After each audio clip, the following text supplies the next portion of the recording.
Hello, I am Mike Hentges, President of Alliance for Shared Health, sitting today with Derik Scott, one of our Healthy Foundation coaches, and we're going to have a conversation around nutrition, mostly things that I've discovered over the past 10 years in my life trying to reclaim my health, and we're just going to kick around some ideas here about eating philosophies, types of foods that we eat, and everything in between. So, Derik, good to be with you today. Mike, it's great to be here. This is a subject matter that I absolutely love to discuss, so I'm excited.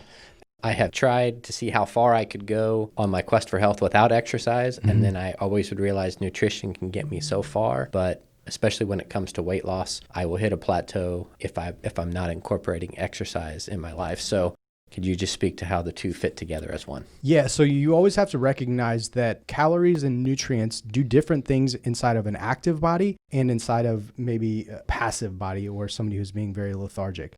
Your body actually, it's more metabolically flexible. Just overall, you're going to be in a much better, you're going to look better, you're going to feel better, you're going to operate much better if you have some form of movement in your consistent schedule. Your body was literally born to move. They've done research that shows that we developed brains so that we could operate within space. So literally the reason you have a brain, the reason that you have the ability to understand such complex things is so that you can operate within your space. So your body, your brain, your physiology, your psychology all operates much better if you have some form of movement practice in your life. And it doesn't always have to be, this juice head, I'm lifting 400 pounds every single day. It can be really easy from I'm just stretching and moving and doing something that feels good for me, or dancing or Zumba, whatever movement that you do, whatever movement that you enjoy, do that thing as much as you can because you will benefit from it.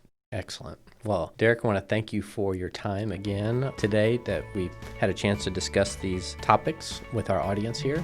Again, for Alliance for Shared Health, I am Mike Hentges, along with our Healthy Foundation's coach, Derik Scott, and we wish you good health.